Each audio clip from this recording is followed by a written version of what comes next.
La ley seca, que estuvo en vigor en Estados Unidos entre 1920 y 1933, representa uno de los experimentos sociales y legales más emblemáticos de la historia moderna.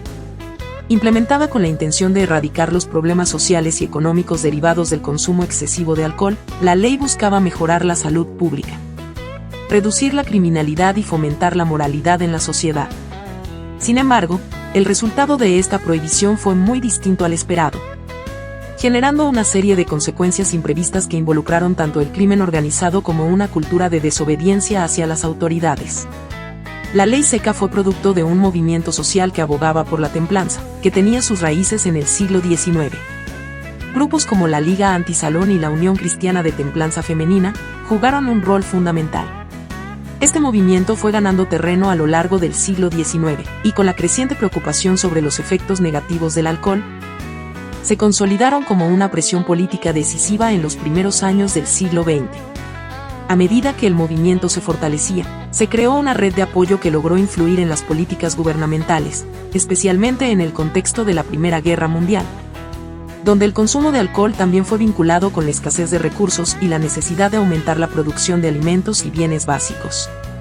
Así, en 1919, el Congreso de los Estados Unidos aprobó la 18ª enmienda, que prohibía la fabricación, venta y transporte de bebidas alcohólicas, lo que establecería un precedente para la próxima década. La ley seca tuvo consecuencias inmediatas y complejas. Si bien en sus primeros años observó una disminución en el consumo de alcohol, el deseo de beber no desapareció, sino que se trasladó al mercado negro. Con la prohibición, surgieron redes de contrabando y producción ilegal de alcohol, lo que condujo al auge del crimen organizado en muchas ciudades estadounidenses. Figuras como Al Capone y otros gángsteres se hicieron conocidos por su control sobre el tráfico ilegal de alcohol, convirtiéndose en símbolos de una ley que resultó casi imposible de hacer cumplir. La imposibilidad de erradicar el alcohol hizo que las autoridades se vieran impotentes frente a la situación. La policía estaba corrompida por sobornos, y los bares clandestinos se multiplicaban de manera exponencial. El impacto económico de la ley seca fue igualmente negativo. Si bien se pensaba que la prohibición del alcohol reduciría el costo social asociado con la criminalidad y la salud pública, los resultados fueron contrarios. El cierre de destilerías, fábricas de cerveza y bares implicó la pérdida de miles de empleos. Además, el gobierno perdió una fuente importante de ingresos fiscales derivados de los impuestos sobre el alcohol.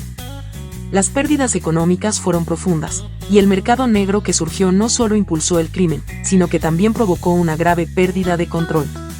La ley seca comenzó a ser vista cada vez más como un fracaso por amplios sectores de la sociedad.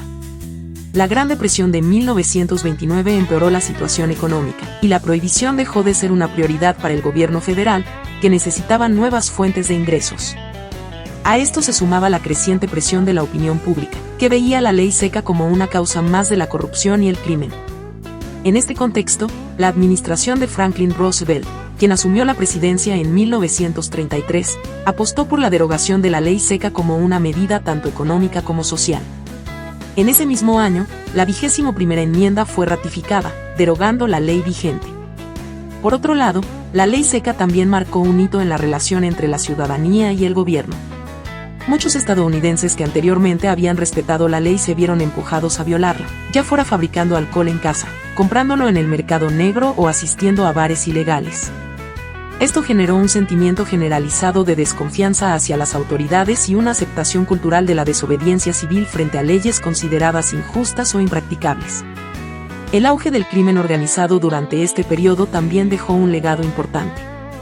Las organizaciones delictivas no solo se enriquecieron con el contrabando de alcohol, sino que también desarrollaron redes de influencia y corrupción que continuaron existiendo incluso después del fin de la prohibición.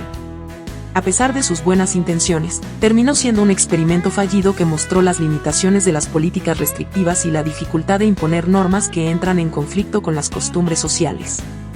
Las lecciones que deja son claras. Los gobiernos deben ser cuidadosos al implementar regulaciones que afectan la libertad individual, ya que en muchos casos la prohibición puede generar un mercado paralelo y una mayor criminalidad.